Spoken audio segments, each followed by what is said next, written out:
Taunang tema sa pagsalubong sa bagong taon sa Barangay Santolan, Pasig City ang Pakalog Festival, isa sa inaabangan ng mga Santoleño.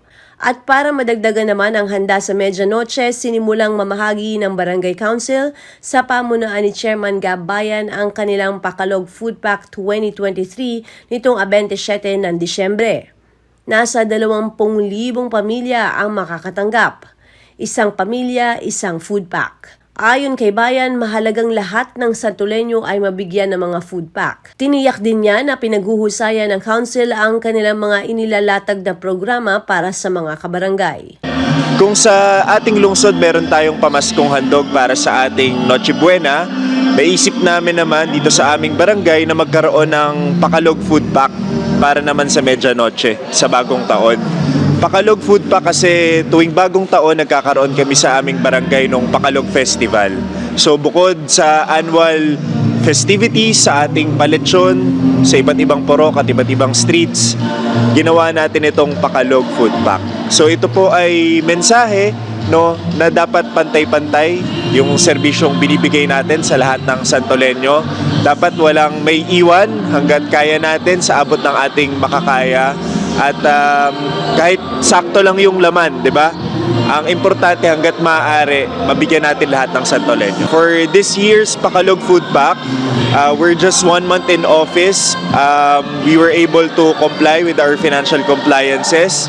And we are very happy kasi we were able to procure at least 20,000 na Pakalog Food Pack para sa 20,000 families.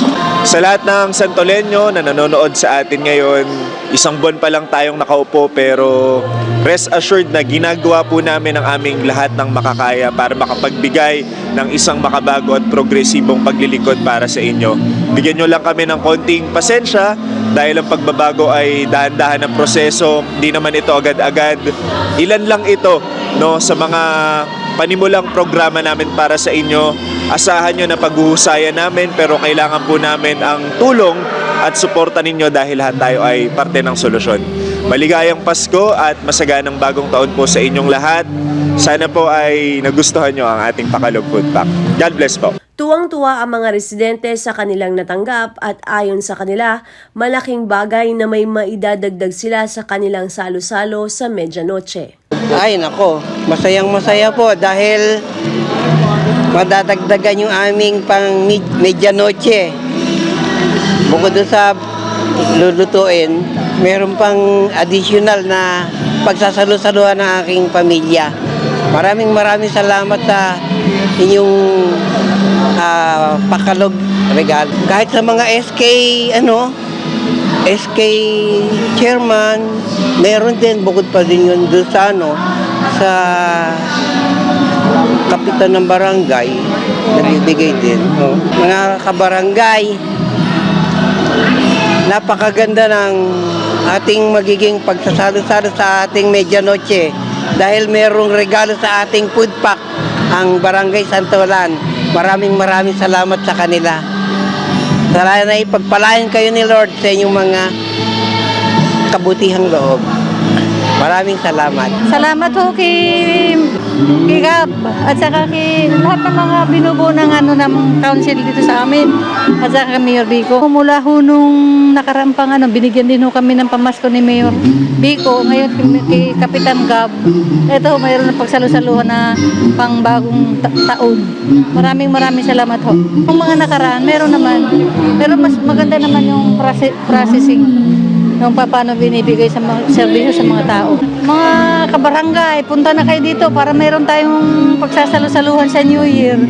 Maraming salamat. Happy New Year din po. Ay, maraming salamat po kay Kapitan Gab.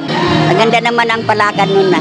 So maraming salamat. At least may gantong lahat na magkaroon. Ang message ko lang po ay syempre magkaisa araw-araw. Hindi lang Pasko, hindi lang New Year. Laging araw-araw magtulungan. Yun ang tama. Tsaka magkaroon ng disiplina sa bawat isa.